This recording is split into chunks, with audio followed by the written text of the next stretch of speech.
প্ৰত্যেক 4 বছৰত ফেব্ৰুৱাৰী মাহটো 29 দিনীয়া হোৱাৰ বৈজ্ঞানিক কাৰণ যদি বিচাৰি যাওঁ তেন্তে বিজ্ঞানৰ মতে পৃথিৱীয়ে সূৰ্যক পৰিভ্ৰমণ কৰিবলৈ 365 দিন আৰু 6 ঘণ্টা সময় লয়। তেন্তে আপোনাৰ মনত প্ৰশ্ন আহিব অতিৰিক্ত 6 ঘণ্টা কলৈ গ'ল?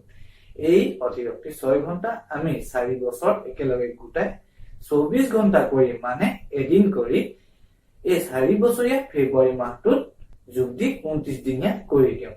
এইটো হল ফেব্ৰুৱাৰী মাহ 29 দিনীয়া হোৱাৰ কাহিনী। কিন্তু ফেব্ৰুৱাৰী মাহটো কিয় 28 দিনীয়া?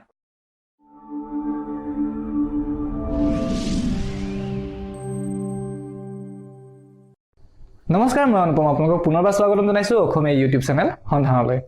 আমি বৰ্তমান ব্যৱহাৰ কৰা আধুনিক গ্ৰেগৰিয়ান কেলেণ্ডাৰখন বহু পুৰণি আৰু জটিল ৰোমান কেলেণ্ডাৰৰ ওপৰত আধাৰিত। কিন্তু এইবোৰ প্ৰমাণ কৰাটো কঠিন যদিও বহু যুগৰ পৰা এনে কিছুমান কাহিনী প্ৰচলিত হৈ আছে আৰু এইবোৰ আধাৰতে জনা যায় যে ৰোমৰ প্ৰথম ৰজা ৰোমুলাছৰ সময়ত এনেকুৱা এখন কেলেণ্ডাৰ আছিল যিখন মাৰ্চৰ পৰা আৰম্ভ হৈছিল আৰু ডিচেম্বৰত শেষ হৈ গৈছিল। কিন্তু এই কেলেণ্ডাৰখনত মাৰ্চৰ আগৰ আৰু ডিচেম্বৰৰ শেষৰ সময়খিনি কেনেকৈ গণনা কৰা হৈছিল সেই বিষয়ে কোনো কথা উল্লেখ নাই। কিন্তু এই সময়খিনিত অত্যাধিক ঠাণ্ডা হোৱাৰ বাবে কৃষি কৰ্মৰ কাৰণে এই সময়খিনি তেওঁলোকৰ বাবে অনুপযোগী আছিল। গতিকে এই সময়খিনিৰ তেওঁলোকৰ কাৰণে কোনো মহত্ব নাছিল। তাৰ কাৰণে তেওঁলোকে এই সময়খিনিক কেলেণ্ডাৰত সংযোজন কৰাটো প্ৰয়োজনীয় বুলি ভবা নাছিল।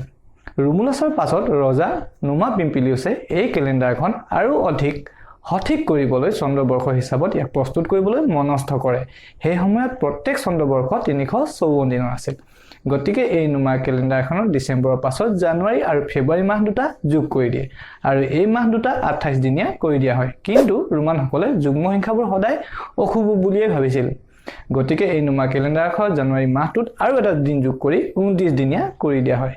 কিন্তু তেওঁলোকে কিয় ফেব্ৰুৱাৰী মাহটো 29 দিনীয়া কৰাৰ পৰা বিৰত থাকে এই কথাটো আজিও অজ্ঞাত হৈয়ে থাকিল।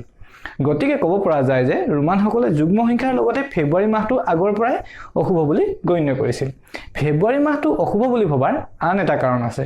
এই মাহটোত ৰোমানসকলে মৃতকৰ আত্মাৰ সদগতিৰ কাৰণে তেওঁলোকৰ ৰীতি নীতিবোৰ পালন কৰিছিল।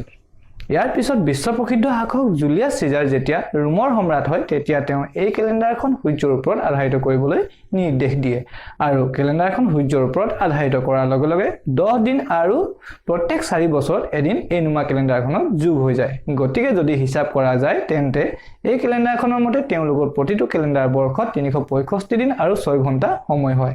এই সকলোবোৰ তথ্য বিচাৰ কৰি চোৱাৰ পাছতো ফেব্ৰুৱাৰী মাহটো কিয় 28 দিনীয়া হ'ল তাৰ সঠিক উত্তৰ পাবলৈ টান যদিও এটা কথা ক'ব পৰা যায় ফেব্ৰুৱাৰী মাহটো 28 দিনীয়া হোৱাত ৰোমানসকলৰ হাত আছে।